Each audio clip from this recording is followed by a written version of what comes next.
So our next subject is value, utility, and price. And I'll talk certainly about all of these things. So the point of the lecture will be to give you an introduction into Austrian price theory.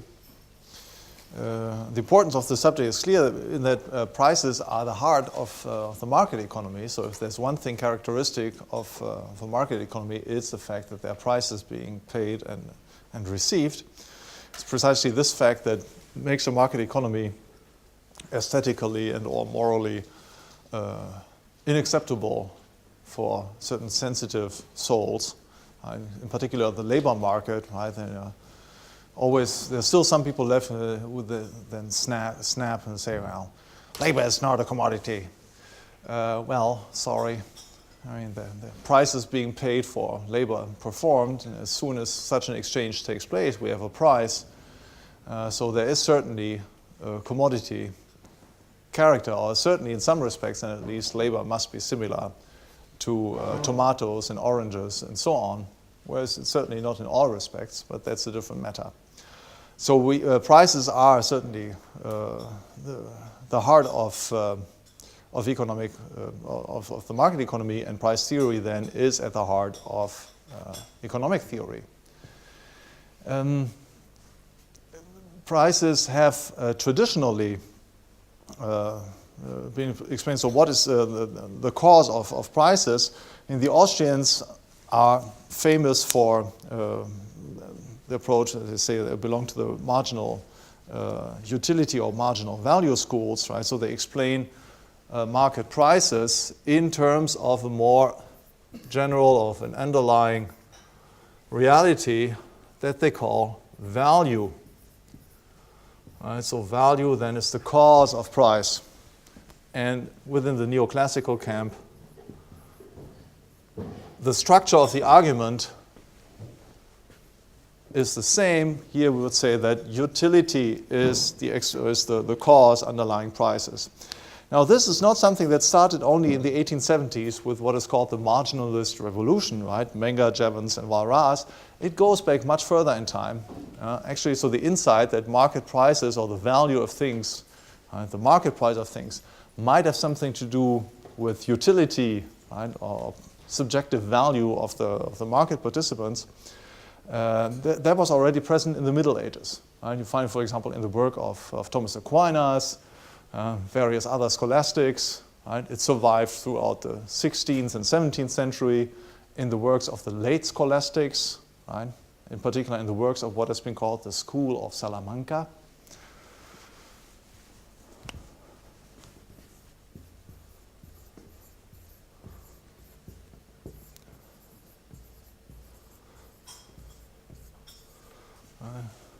And here some writers of this school actually identified the principle of marginal valuation. Right? So they anticipated the marginalist revolution that then set in the 1870s.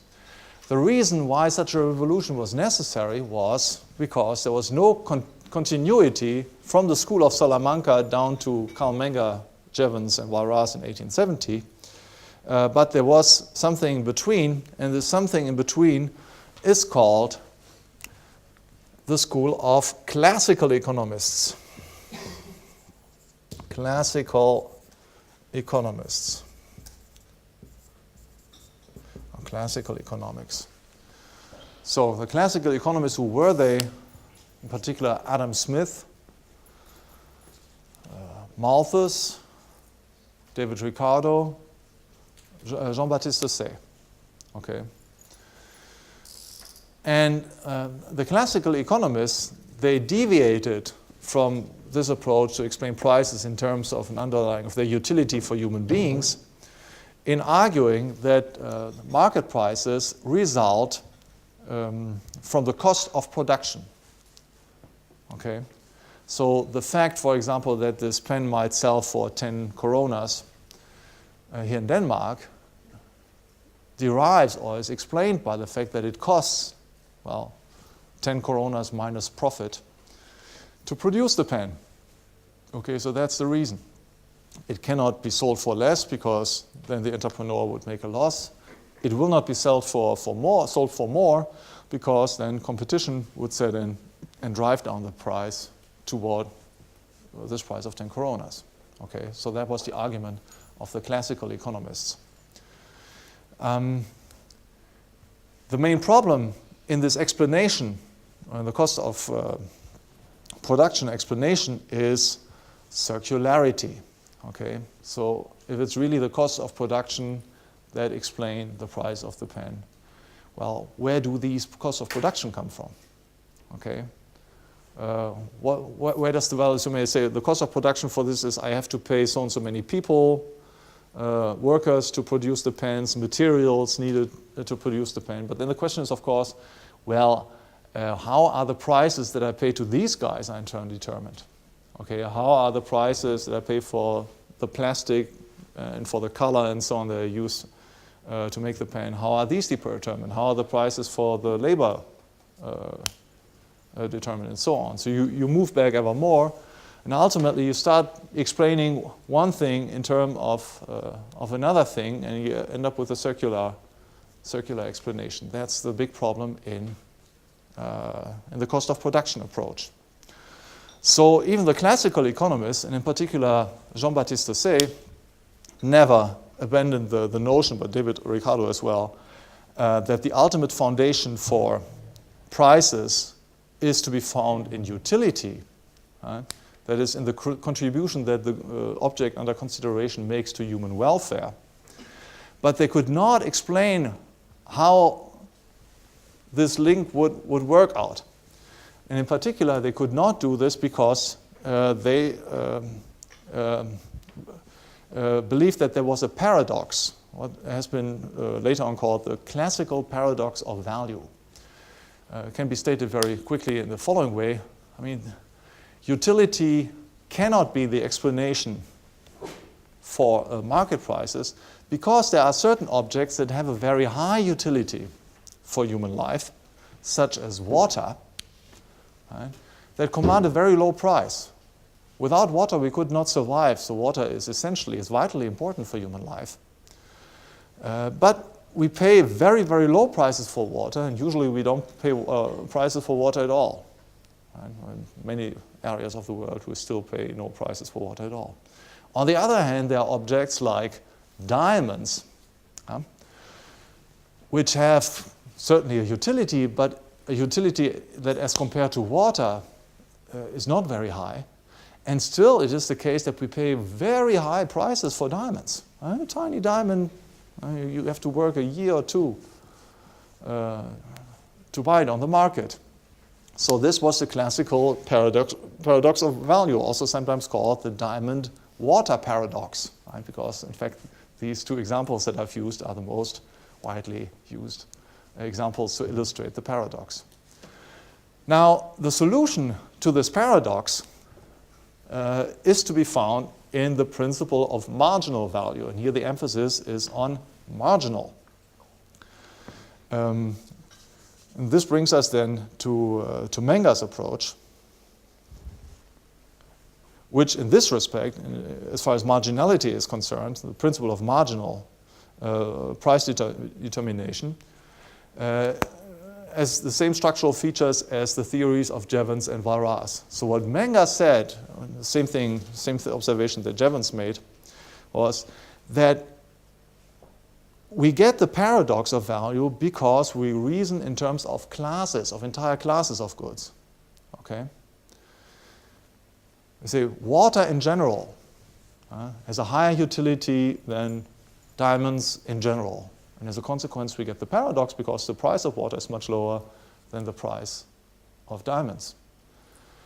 But in real-world situations, in the very situations in which market prices come to be established, right? You go into a shop and so on. You never go to a supermarket and say, "Well, I want to buy all the water in the world," right? Or I never go to a jeweler and say, "Well, give me all the diamonds in the world." Apart from the question that he could not sell you all the diamonds because he doesn't own all the diamonds in the world. And so what we always do is we buy and sell concrete units, concrete quantities limited quantities of the overall supply. And the prices are in fact determined in the light of these individual partial units of the overall supply. And so it comes that certain individual units might have a very low value because our needs are already satisfied by the existing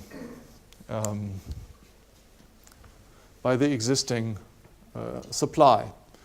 So one way to illustrate this, and this is the way it is usually done in economics classes, is that we say we have here a supply, we have a quantity, and here we have the utility.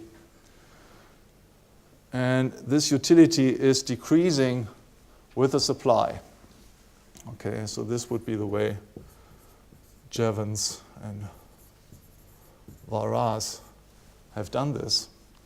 And what we find in Austrian economics is something very similar, namely that we say every unit of a good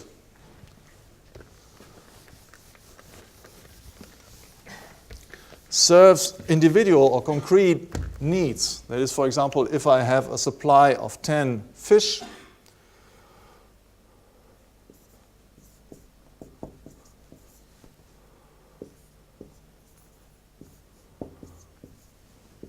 third fish,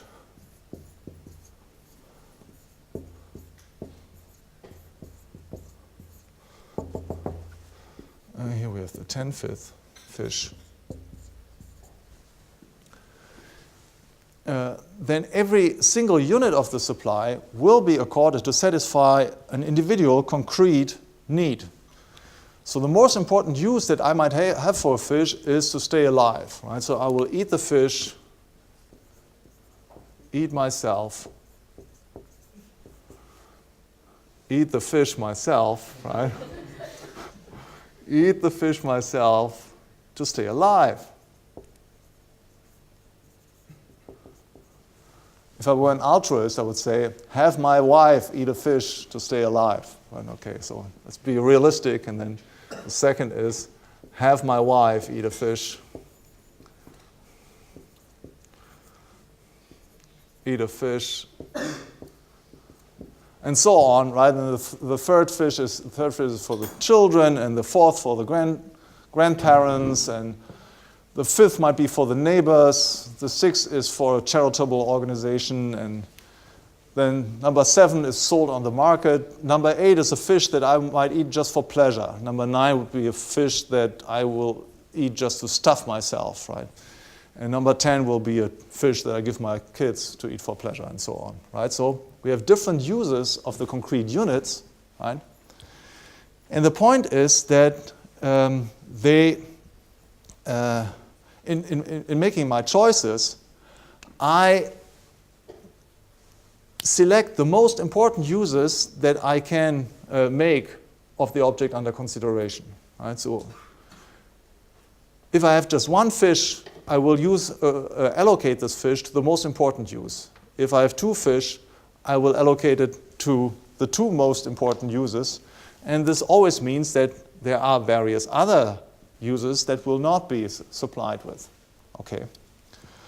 So it follows then that by the very nature of this principle, that every increase of the supply of a homogeneous good that I might have will lead to less important needs being satisfied.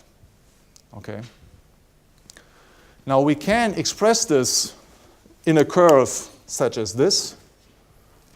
Or rather,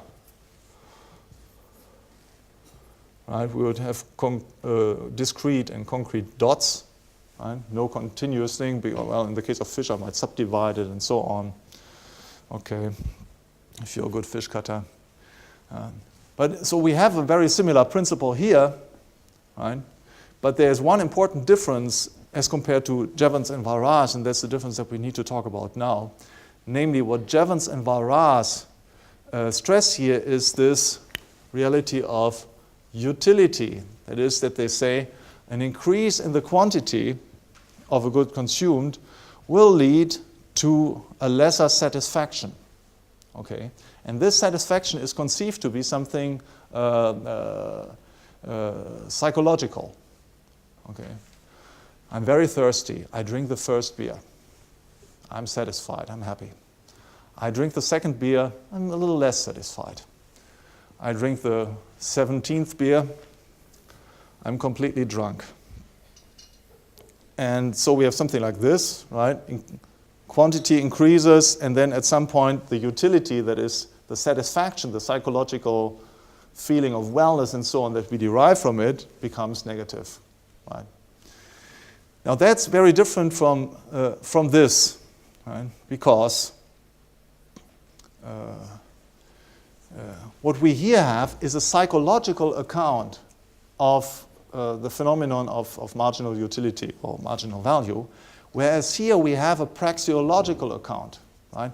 Here the point of the argument is to say, because by the very nature of things being liable to be subdivided in discrete units, every increase in the quantity will lead to the satisfaction of a want that is less important than the ones that have been satisfied so far. What's the demonstration, or what is the proof of this? Well, the proof of this is that the very fact that I choose to allocate the two goods to these two users, eat the fish myself and then have my wife eat a fish, proves that they are the most important users. Right? I prove it through action. It's a demonstrated preference, if you wish. Okay? And by the very fact, I prove that all these other users are less important than the ones that I have selected. So we have here a principle at work that Rothbard has called the principle of demonstrated preference.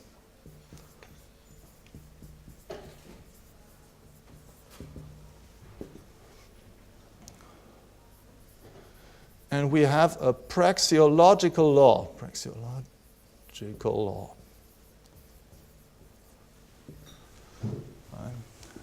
Whereas here in the Jevons-Walras account, we have a psychological law.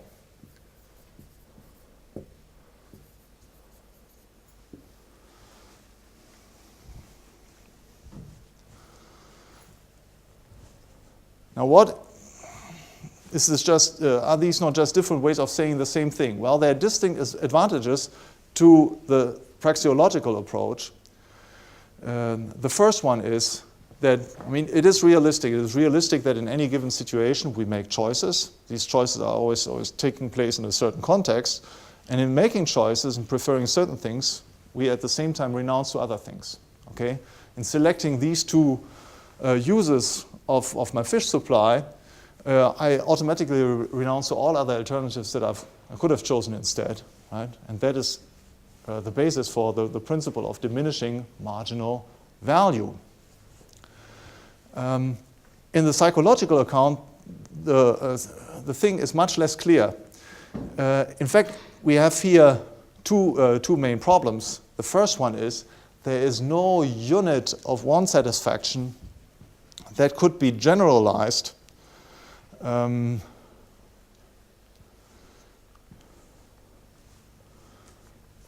for different commodities, certainly, but even within one class of commodities, right?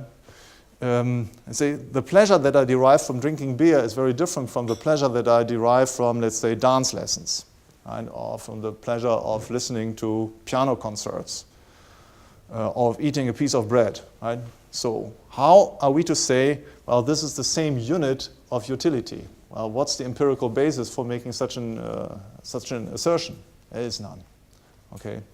So in economic textbooks, sometimes we still have the use of the word util, right? So it's the basic unit of utility, but this util is completely fictitious. It's not something that can be really observed. Right? And the second problem that we have in the psychological account is that the story is not always as clear-cut as this.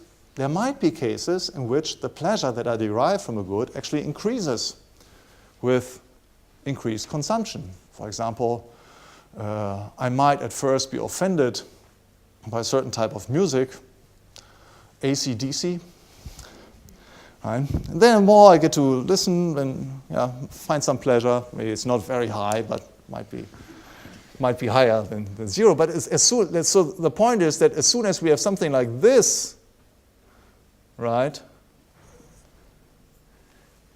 we could no longer say that there is a strict general law that the marginal utility always decreases with an increasing quantity. We get something completely different. Right? It's a completely different result, which affects our price theory. Whereas from the praxeological point of view, we always have diminishing marginal value as the quantity increases. Okay. So why did Jevons and Walras choose the psychological account? There are various speculations about this. I think the most plausible explanation is that this account lends itself much more easily to mathematical formalizing. And that is for the following reason. If you have this account, then you have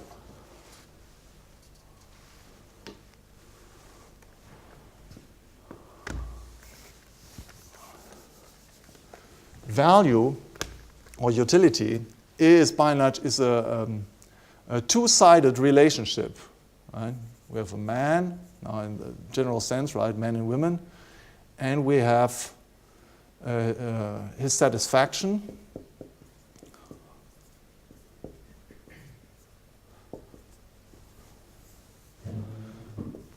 and we have the quantity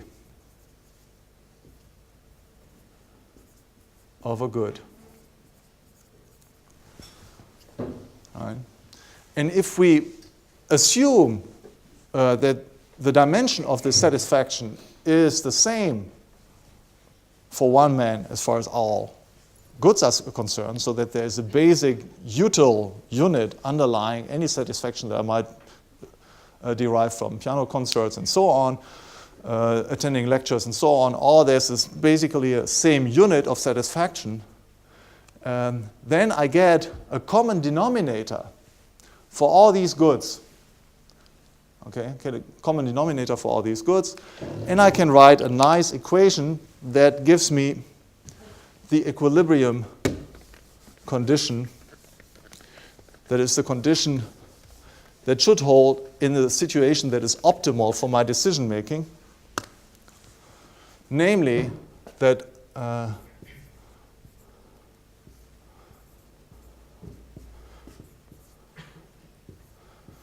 the price of good, the relationship between the price for good 1 and the utility that I derive from good 1 is the same as the relationship between the price that I pay for good 2 and the utility that I derive from good 2.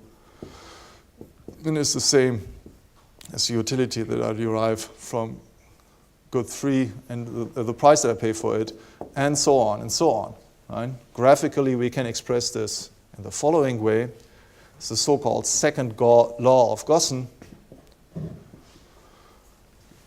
We have here the utility of 1, utility 2, utility 3, and here we have the quantity of 1, quantity 2, quantity 3.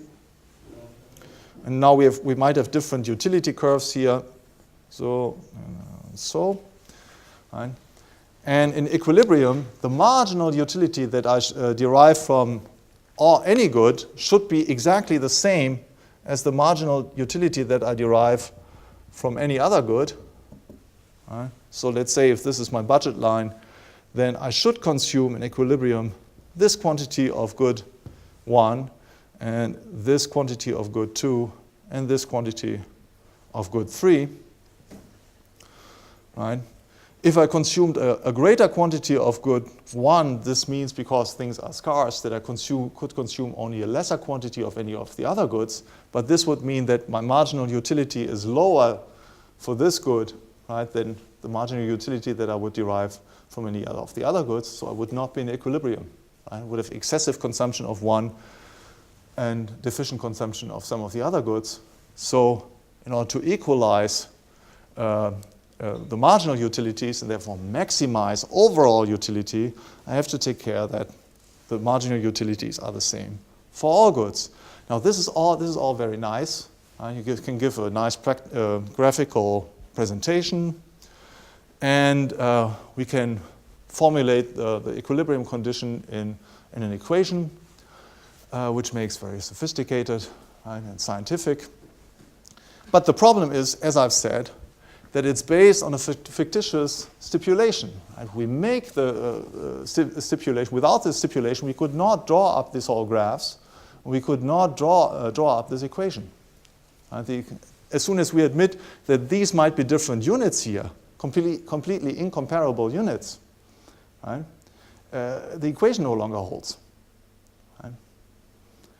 So that's my hypothesis then, that the reason why Jevons and Walras, who certainly had an interest in applying mathematics to social phenomena, because that was the way they conceived the progress of science to be, they made this fictitious stipulation because it alone helped them to do what they wanted to do, namely apply mathematics for the description of social phenomena. Now things are very different in the Mengerian approach. What Menger does, so we have not these two-sided relationship, man's satisfaction and the quantity of a good. This homogeneous blob, man's satisfaction, all the same. So what we have in Menger is in fact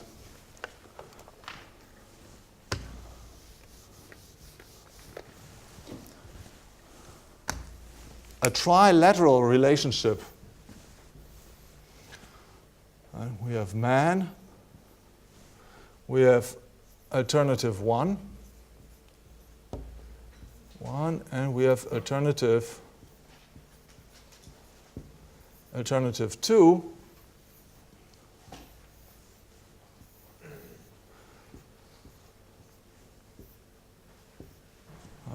Both alternatives are related to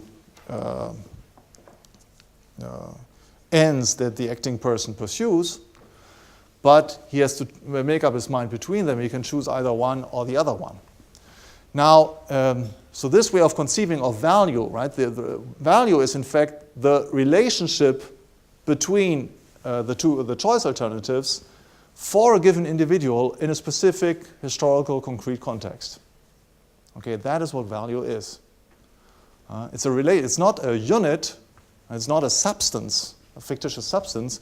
It is a relationship between choice alternatives, and it necessarily, therefore, varies from one context to another. Right? So it makes no sense to assume that it could be given a common, has a common basic unit. There is no such thing. Rather, it varies really from context to context.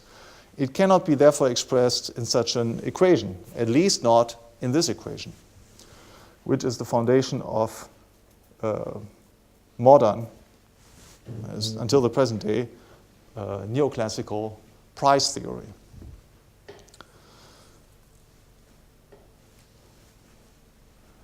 So,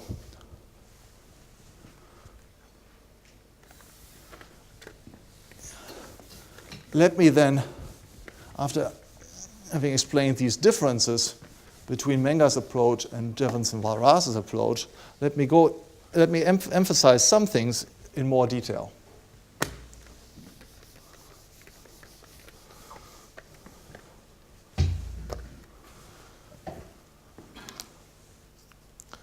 So Menger, in his value theory, stresses first of all that we need to make fundamentally the distinction between economic goods and goods in general.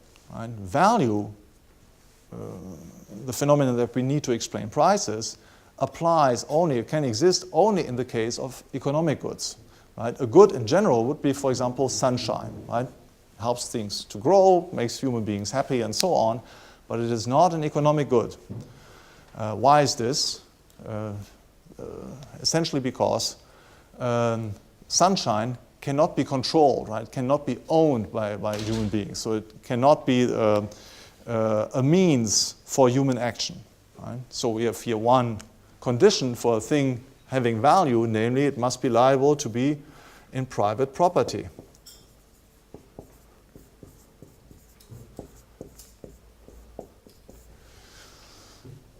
Then another good in general would be, but not an economic good, would be air. Right? The air that we breathe, oxygen and so on, is certainly vitally important for human life, but it's not an economic good in most situations. For example, here in this room, there's enough breathing oxygen available, right, that does not need to be economist. We don't need to act on behalf of air. Things are completely different if you are in a submarine 100 meters below the sea level and so on, and your oxygen supply is running out. Right? Then you have a little problem, and oxygen becomes a scarce good. So we have here the relationship between needs and available supplies.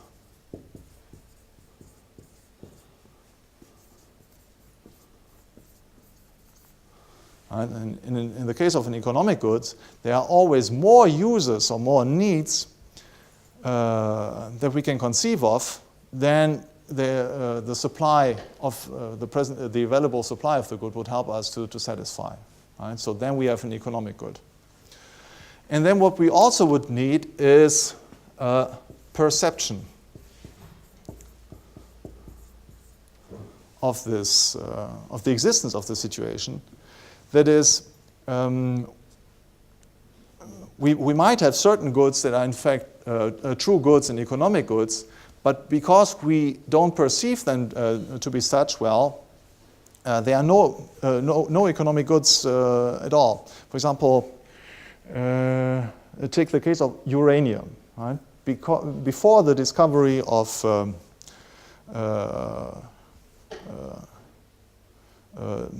nuclear power technology, right, there were no uses available for uranium, and people knew it existed, but no uses were available for it. Right? So the available supply surpassed any uses that could be made of it, so it was not even a good. Right? After the discovery of this new technology, suddenly the possible uses for it exceeded the available supply, and that was because suddenly people perceived this physical object, uranium, as an economic good, as a good. So we need to have perception of the reality as one constitutive part, essential characteristic of an economic good.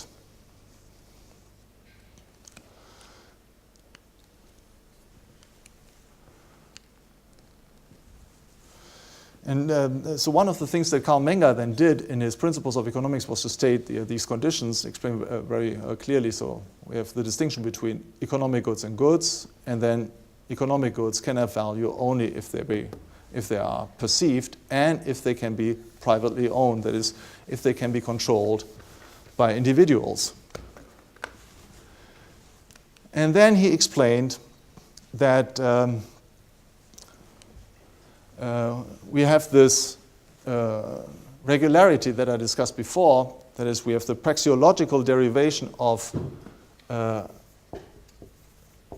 law of diminishing marginal value,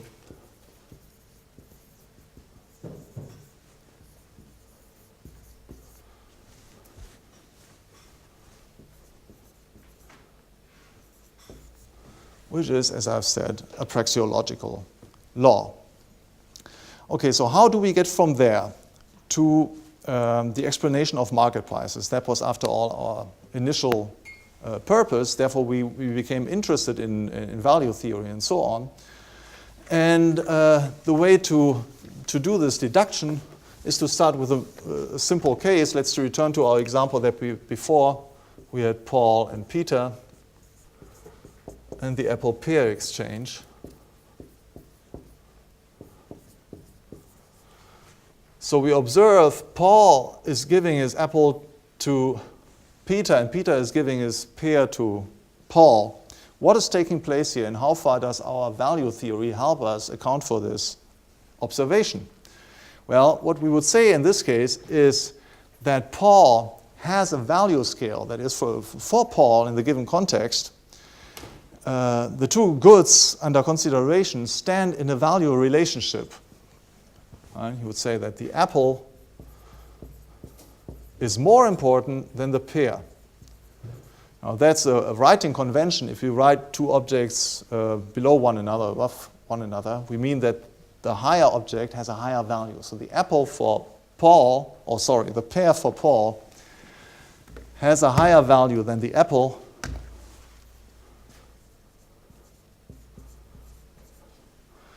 and the apple for Peter has a higher value than the pear.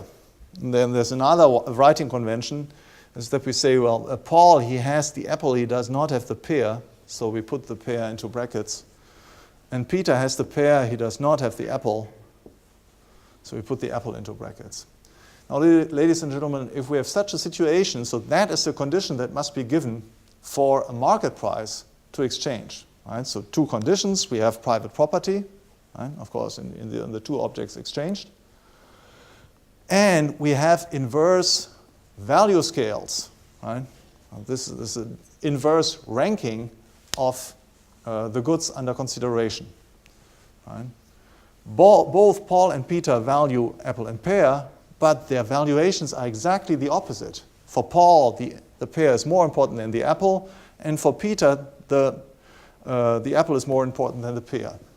So there can be a market exchange, and there will be a market exchange if both of them perceive the situation. Right?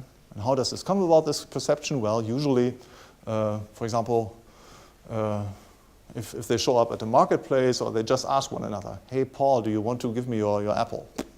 And then there's an answer, yes or no, and then you have a perception of a reality. Right? You say, yes, give me your pear. And so we have this market exchange coming about. Now, what is the general lesson that we can derive from this? Well, the lesson that we derive from this here is that market prices are based always on, not on value equality. Right? We do not exchange things that are of equal value, but things that have different value. And these values, the value differences, must, on top of this, be inverse for the two market participants. Okay. Now that is important if we keep in mind that from Aristotle to Karl Marx and even beyond Karl Marx, there have always been more or less smart thinkers who held that value was ultimately an expression of equality. Right? The fact that things are being exchanged on the market demonstrates their equality from the point of view of the acting person. Right? So even somebody like Jean-Baptiste Say, he still held this.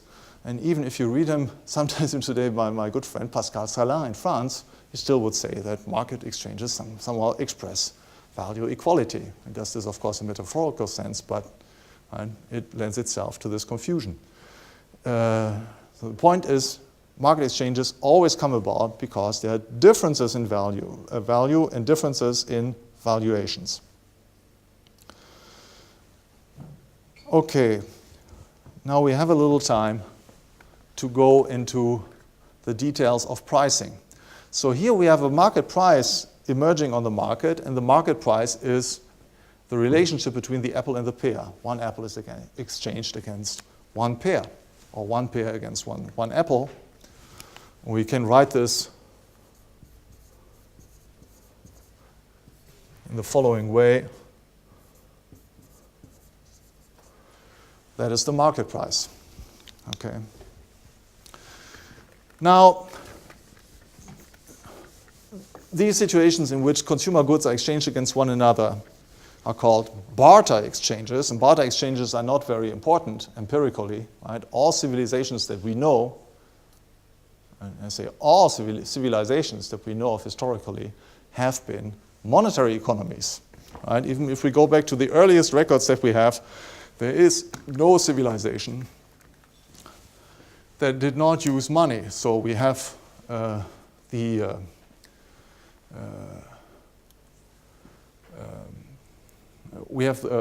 use of money in exchanges, and well, let's use this for our example here,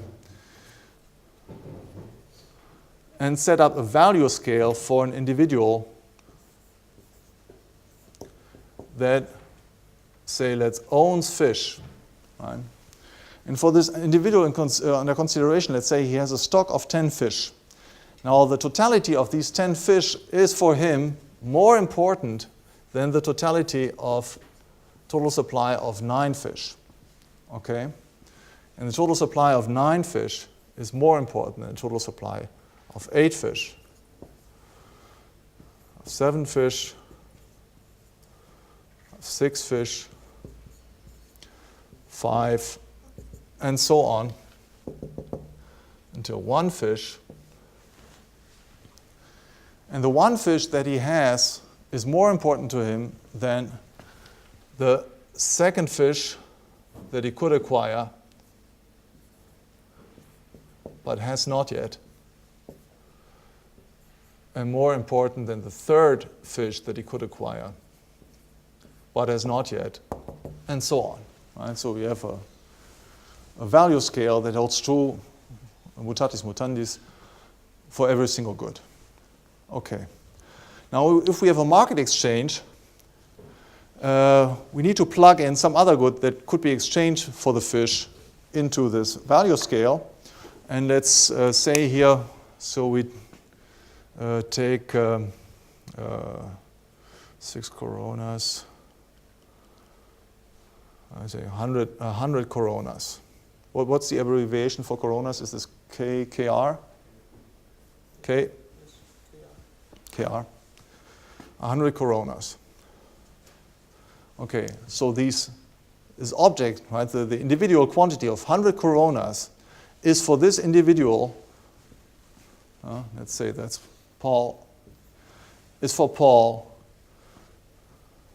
100 coronas that he does not have is for him more important than 6 fish, than 5 fish, and so on, so on, so on, but less important than the total supply of 7 fish, 8 fish, 9 fish, 10 fish, and so on. Okay. Now Paul is going to deal with Peter on the market, and for Peter is of course the same thing. Peter has a value scale that is as follows: 10 fish, which he does not have, is more important than 9 fish, is more important than 8 fish,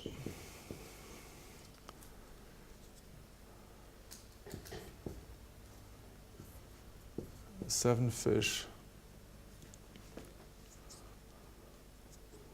6 fish,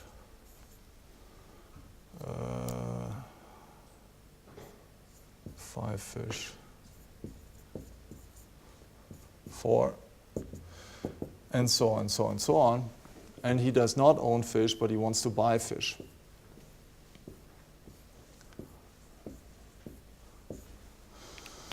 But he does have coronas, so he has a banknote, 100 coronas, and let's say the 100 coronas were ranking here in his value scale. Our question is, under these conditions, would there be a market exchange, right, between the two market participants, Paul and Peter? And the answer is, there would be no exchange, right? Because for Peter, in order to incite him to give up his 100 coronas, one would have to offer him at least 9 fish or 10 fish and so on, right? But Paul, who is a fish owner, will not give him this amount of fish for 100 corona bill, because anything bigger than, anything upward from 7 fish is more important to him than the 100 coronas. Okay. So an exchange, a market exchange, will only take place if the value scales are somewhat different. For example, if we have the 100 coronas here. Right? In this case, Peter would give up his 100 coronas to obtain 6 fish, and Paul would, in fact, give up 6 fish to obtain the ticket of 100 coronas. Okay. So in this case, then, we would have a market exchange that results from these value scales, And it would in fact be, now accidentally, because of my example, would be exactly determined. So the market price that would obtain on the market is 100 coronas for 6 fish.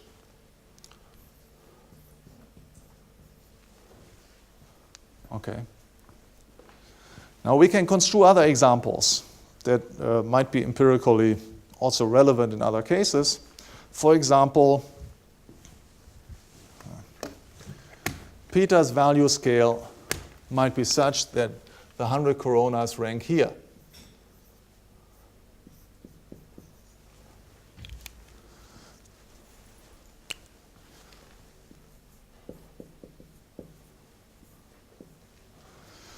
So in this case, there are 3 different market prices that could be established. The 100 coronas could be exchanged against 6 fish, against 5 fish, or against 4 fish.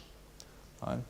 Our analysis of this process does not allow us to give the concrete determination.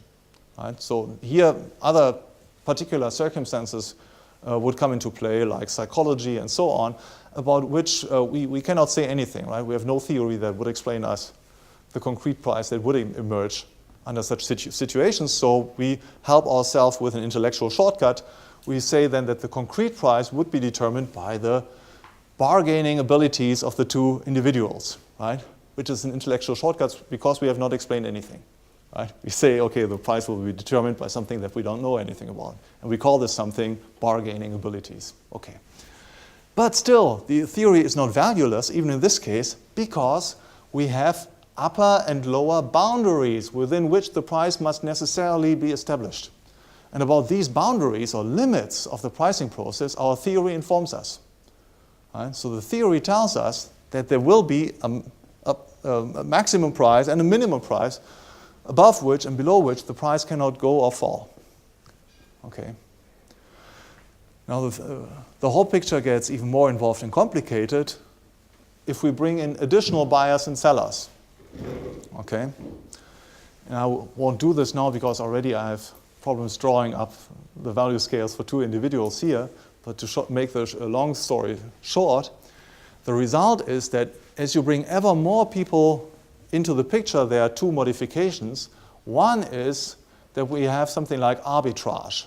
Right? We might imagine 2 other individuals, Mary and Elizabeth, exchanging. And let's say their value scales were such that the price would be at 100 coronas for 9 fish or for 10 fish. Okay?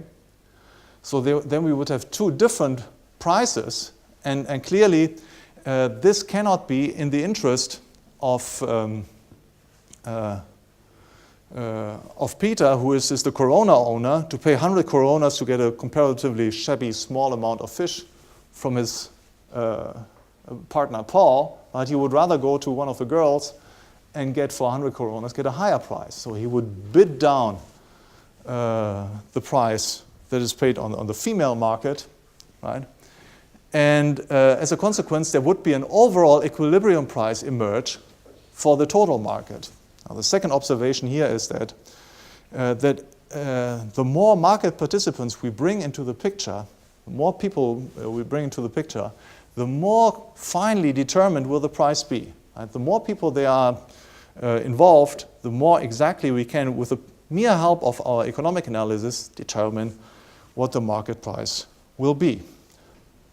And then irrespective of the number of market participants, the theory always tells us about boundaries. It tells us about upper limits and lower limits. And Austrians call these upper limits and lower limits. They say that these limits are determined by the so-called marginal buyers and sellers. Okay? By the upper limit is determined by the buyer who is still ready to pay this high price. The lower limit is determined by the seller who is still ready to sell at this low price. Okay. So here we have then, again, right, we have a realistic description of the pricing process. We don't rely on fictitious postulates. Right? The argument relies on the mere fact that we do make choices, right? That in making choices we are preferring things and setting other things aside. So there's a value ranking, a value scale between the different choice alternatives. Right? And then this concerns not only individual action outside of a social context, but it also concerns human action within a social context, in particular in a market context. In a market context, then we have market prices emerging if the value relations are inverse. Right? And we have a determination, a more or less fine determination of the concrete market price, not in the way that we could fix a particular point at which the price has to be established, but in that we can fix boundaries. And the boundaries are more or less narrow. Right? We know that the boundaries are more or less narrow, the more market participants come into play. Right? They get ever more narrow, the more market participants come into play. Okay, I'll leave it at this, and we'll give you a few minutes for questions. Yeah, so as well, if the common participants in the market, as you say, the price get more narrow, does it get as well cheaper? I mean, does the boundary get lower, more participants come? Not necessarily. For example, let's imagine here we could construe an example in which the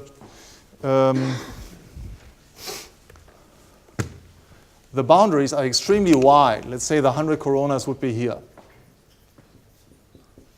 Okay, then the price could be anything between 9 and 4. Now let's assume this guy is a very good bargainer. So he gets 9 fish for his 100 coronas. Okay, then in order to answer your question, I need to make the other assumption. This guy is a very good bargainer, so in order to get the 100 coronas, he just pays 4 fish. Okay? Now it might be, if other market participants come into play, that the price will actually increase. Right? Let's say there's a second buyer that comes into play. Let's say Mary. And Mary, so he has all this same value scale, and her 100 coronas would be here. So she would be ready to pay any price in between, ready to buy for 100 coronas between 6 and 9 fish. Okay? So that means that the price in this case would go up as a consequence of the appearance of this additional market participant. It would not stay as low. But wouldn't that be against the arbitrage condition? If someone is going to, I can buy it cheaper, what would have... No, I mean, the point of the theory is not to say, well, market prices will go up or down. The point of the theory is not to say, well, on the free market, the prices will always be low. Right? What the theory says is that the more market participants you have, the finer you have, the more concrete is the determination of the price, the more exactly can we say where the price will be. Okay? If you have just 2 market participants, the possible price or the spread within which the price can be established can be very, very large. The more market participants you have, the more narrow the limits become. Does not necessarily mean that the limits will become smaller, okay, from the point of view of the original 2 market participants that we considered. The difference between the lower and the upper price will become smaller, but it's not clear whether the difference will go up or down. Just the difference becomes smaller. Yes. Are there any fundamental insights in how the market economy or prices work that you gain from the praxeological approach that you cannot derive from the neoclassical? Well, I would say only the praxeological approach gives you a scientific explanation of the whole pricing process. Right? Otherwise, as far as these other similarities, there are other similarities that exist. Right? If you say the supply increases, and there's a tendency for the price to decrease as well. Right? So there is certainly a common point. Right? So there are common conclusions, but right, only the Austrians have given a correct. So you claim that the methodology is superior, but the results are the same? You arrive at the same conclusions with different arguments. Right? And of course, the point in science is always to give the right reasons. Right? If you don't have the right reasons, you can, by chance, come up with the right conclusion. Right? I can say, well, I go and swim in the Öresund, and I make this movement. Right? And the reason why I swim is because doing this, I'm giving signs to the angels living in the sea. And they come up and lift me up. So I might say, okay, the conclusion is the same, the conclusion that we would base on what we know about fluids and so on, right? But, so the result is the same, but the explanation is very different. Another question? Okay, we'll leave it here. You can always come in the pauses and ask me more, and I'll go on explaining. I'm yours during the weekend, right? You can bombard me with your questions, and as long as I'm here, I'm answering questions. I'll leave then, and then I'm gone away. I won't take telephone calls. Thank you.